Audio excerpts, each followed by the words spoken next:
A very warm welcome to all the MSc final year students. This is the fourth and the last lecture of the topic disorders of liver and kidney. Today we are going to study the topic normal and abnormal functions of kidney. The kidneys in the human bodies are very vital organs and they are equivalent to the sanitation and sewage department of a city. If the sanitation and sewage department of a city starts to malfunction, the entire city gets choked and starts to stink. Similarly, if the kidney starts to malfunction, the entire functions of the body becomes dysregulated and the body becomes severely diseased. So so with this, let us introduce this topic. The kidneys are basically two bean-shaped organs that are located just below the rib cage on either sides of the backbone. The kidneys are one of the most important organs of the body as they perform some of the most critical functions of the body, like they filter the blood to get rid of the waste products that are either ingested or produced by metabolism. They balance the volume and concentration of body fluids, form urine, and aid in other important functions of the body. So coming down to the normal functions of the body, the most important function of the kidney is basically the formation of urine, which will be describing in detail towards the end of this topic. So first, let's see the other functions of the kidney in brief. First, the first function of kidney and the most important function of kidney is the excretion of metabolic waste and foreign chemicals. The kidneys are the primary means of eliminating waste products of metabolism no longer required by the body, such as urea, which is generated from the metabolism of amino acid, uric acid from nucleic acids, creatinine from muscle creatinine, and products of hemoglobin breakdown such as bilirubin and metabolites of various hormones. The kidneys also eliminate most toxins and foreign substances that are either produced or ingested, such as pesticides, drugs, food additives, etc. The second important function of kidney is regulation of water and electrolyte balance. To maintain the homeostasis, the excretion of water and electrolytes is precisely matched with intake by the kidney. If the intake exceeds excretion, the amount of that substance increases in the body, but if the intake is less than excretion, the amount of that particular substance decreases in the body. And this intake depends upon the person's eating and drinking habit. For example, if sodium intake is increased, the excretion is also increased up to 300 milli equivalent per day in 2 to 3 days by the kidneys. However, within these 2-3 days of renal adaptation, there is sufficient accumulation of sodium that raises the extracellular fluid volume and triggers hormonal changes and other compensatory mechanism that signals the kidney to increase their sodium excretion. For your information, sodium intake varies from 1500 milliequivalent per day, which is more than 10 times of the normal, to 10 milliequivalent per day, which is less than 1/10 of the normal, with relatively small changes in extracellular fluid volume or plasma sodium concentration. This is also true for water and most other electrolytes such as chloride, potassium, calcium, proton, magnesium, and phosphate ions. The third important function of kidney is regulation of arterial blood pressure. Kidneys maintain arterial blood pressure by excreting variable amounts of sodium and water. They also contribute to short-term arterial pressure regulation by secreting hormones and vasoactive factors or substances, for example renin, that lead to the formation of vasoactive products, for example angiotensin II. This signals the body to retain sodium and water, and both constriction and retention helps to maintain normal blood pressure. The fourth important function of kidneys is to regulation of acid and base. Kidneys, together with the lungs and the body fluid buffers, regulate acid-base balance by excreting acids and by regulating the body fluid buffer stores. The kidneys are the only means to eliminate from the body certain types of acids such as sulfuric and phosphoric acids generated by metabolism of proteins. The next or the fifth important function of kidney is regulation of erythrocyte production.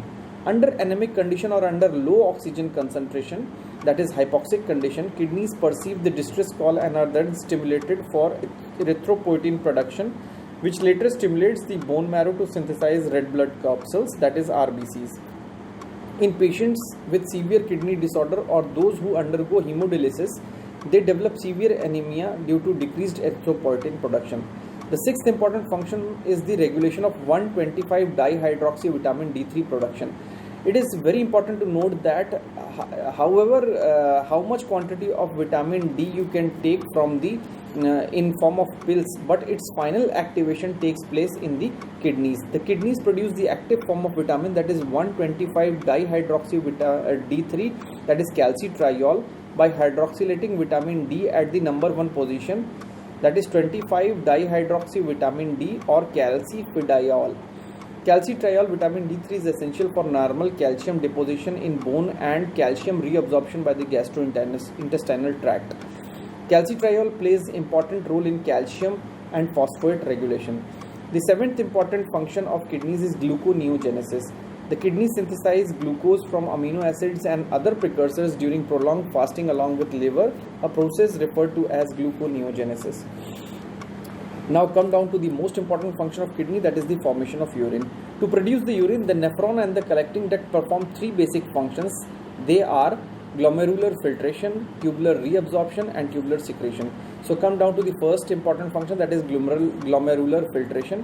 When the blood enters the afferent arteriole and the glomerulus, water and most solutes in the blood plasma move across the wall of glomerular capillaries into the glomerular capsule due to glomerular blood pressure. Thus, water, nutrients, ions and nitrogenous waste move across the membrane, that is, they are filtered, and RBCs, platelets and blood proteins remain in the blood. The glomerular filtration rate. In normal adults, 1 liter of blood is filtered per minute by the 2 million nephrons in both the kidneys, and approximately 120 ml glomerular filtrate is formed in Bowman's capsule per minute. That is, approximately 170 liters of glomerular filtrate is formed per day. Levels below 60 ml per minute for more than 3 months is a sign of chronic kidney disease, that is CKD, and levels below 15 ml per minute is a sign of kidney failure.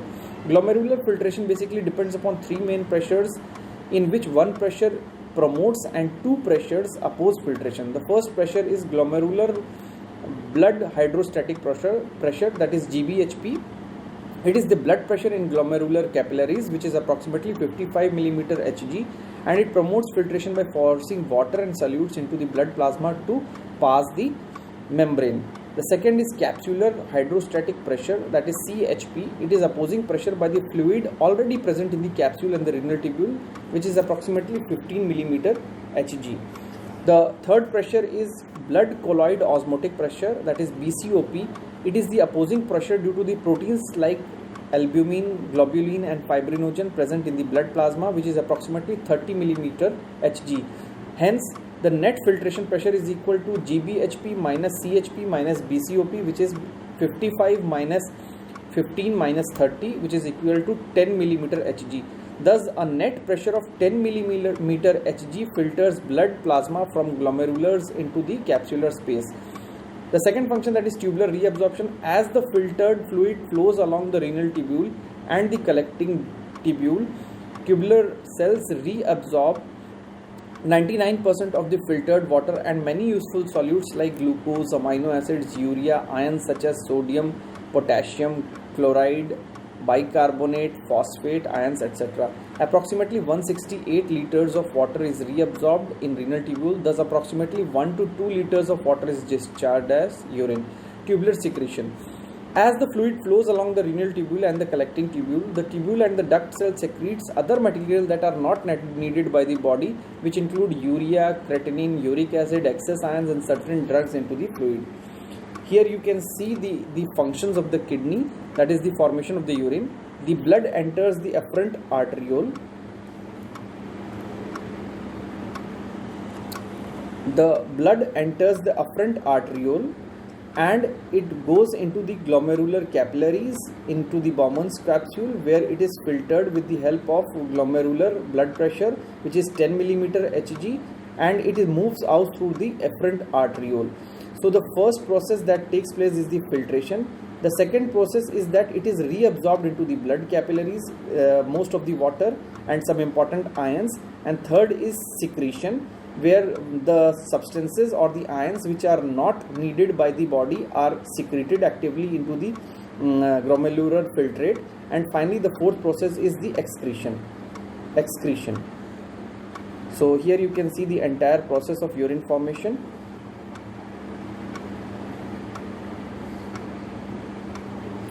So now coming down to the abnormal functions of kidney. The diseases of the kidney are amongst most important causes of death and disability in many countries throughout the world. The symptoms of kidney problems include high blood pressure, blood in the urine, frequent urge to urinate, swellings of hands and feet due to buildup of fluid in the body, that is edema, etc. So the most important feature that is lost in the kidney diseases is loss of concentrating and diluting abilities. In renal diseases, urine becomes less concentrated and volume is increased, producing symptoms of polyuria and nocturia. Polyuria means there is frequent urge to urinate several times. Nocturia means that frequent urination occurs mostly during the night. In advanced renal diseases, the osmolarity of urine becomes fixed and equal to that of the plasma, mostly due to the disruption of counter current mechanism and loss of functional nephrons, that is osmotic diuresis. Loss of kidney function, that is functional nephrons, often leads to uremia, which is the accumulation of urea, acidosis, that is failure to excrete acidic products, excessive sodium ion accumulation or retention leading to edema, and proteinuria, that is permeability of glomerular capillaries is increased, hence protein is found in urine. To access normal kidney functions, some kidney function tests are prescribed, which are simple blood urine tests that identify problems with the pair of kidneys. Now coming down to the kidney function tests, the principal function of the kidney is to filter the blood which passes through them several times a day. The kidneys remove waste products and maintains the fluid balance as well as the electrolyte balance in the body, ultimately producing the urine. The efficacy of kidney function and health can be determined by glomerular filtration rate, or the GFR. GFR is the measurement of the amount of liquid and wastes passing from blood through the kidneys out into the urine each minute. Several clearance methods are used in order to identify the kidney functions, which are collectively referred to as renal clearance. Thus, renal clearance can be defined as the volume of plasma that is completely cleared of the substance by the kidneys per unit time. For example, inulin clearance test, urea clearance test, para-aminohippuric acid tests. Clearance can be calculated by the given equation: CS into PS is equal to US into V, where CS is the clearance rate of the substance in ml per minute, PS is the plasma concentration of the substance in mg per ml, US is the urine concentration of the substance in mg per ml, and V is the urine flow rate in ml per minute. Rearranging this equation, clearance can be expressed as CS is equal to US into V upon PS. If the substance is freely filtered, that is filtered as freely as water across the capillary wall, and is neither absorbed nor secreted by the renal tubules, then its clearance rate is equal to that the glomerular filtration rate, that is GFR. However, if the substance is reabsorbed or secreted by the tubules, its clearance rate is less than or greater than the GFR respectively. These points have to be remembered for the calculation of clearance, renal clearance. So inulin clearance test. Inulin is basically a polysaccharide, a polymer of fructose units with a molecular weight of about 5200 Dalton. Inulin cannot be produced in the human body but is found in Dahlia tubers and roots of certain plants like Artiplex. Inulin is usually freely filtered through the glomerular membrane like water, so its filterability rate is equal to 1. It is the substance that can neither be absorbed nor secreted by the kidneys, hence the rate at which it is excreted in the urine is equal to the glomerular filtration rate by the kidneys. Hence, since GFR is equal to C inulin, therefore GFR into P inulin is equal to U inulin into V. GFR is equal to U inulin into V upon P inulin. How this test is carried out? A known amount of inulin is administered intravenously into the blood of a patient and at a constant rate. In the renal tubule, inulin is neither absorbed nor secreted, hence the rate at which it appears in the urine is used to calculate the GFR. Thus, if P inulin is equal to 1 mg per ml and U inulin is equal to 125 mg per ml and the rate of V inulin is equal to 1 ml per minute, therefore GFR is equal to 125 ml per minute. Thus, GFR is 125 ml per minute in a normal healthy person. Urea clearance test. Urea is the end product of protein metabolism and it is formed from the liver from ammonia and carbon dioxide. Ammonia is highly toxic and it is detoxified by urea conversion. which is non-toxic and highly soluble in water and excreted through urine by the kidneys. Hence, urea formation and excretion through urine is dependent upon liver and kidney functions respectively. In liver dysfunctions, urea formation is impaired, hence blood urea decreases, while in kidney dysfunctions, urea excretion is impaired, therefore blood urea concentration increases. Blood urea in normal healthy person ranges from 20 to 40 mg per deciliter. Thus, urea clearance is defined as the volume of plasma or blood that would be completely cleared of urea by 1 minute excretion of urine. Thus, Cu is equal to Uu into V upon Pu, where Cu is the urea clearance in ml per minute, Uu is urea concentration in mg per ml, Pu is plasma urea concentration in mg per ml, and V is volume of urine in ml per minute. After being filtered by the glomeruli, urea is partly reabsorbed by the renal tubule, hence urea clearance is less than GFR and it is further influenced by the protein content of the diet.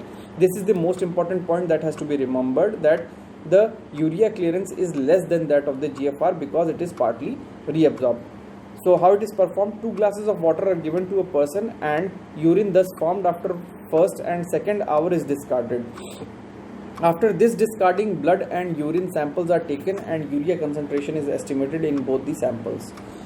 Volume of the urine formed or excreted per minute is measured as V and noted. If the value is less than 2 ml per minute, then the test is not correct, but the normal value of urea clearance is 75 ml per minute since it is reabsorbed. Urea clearance below 75% of the normal is viewed seriously as it is the indicator of kidney damage, and blood urea level increases only when the urea clearance falls below 50%. So here you can see that inulin is the rate of inulin clearance is equal to the GFR, which is 125 ml per minute, whereas the urea clearance rate is 75 ml per minute. So since inulin is freely filtered by the glomeruli, whereas urea is filtered as well as partially reabsorbed by the renal tubules, therefore clearance of both inulin and urea occurs in somewhat different pattern. It provides useful way of quantitating the effectiveness with which kidneys excrete substances as well as kidney functions. So this chapter is finished. Thank you so much.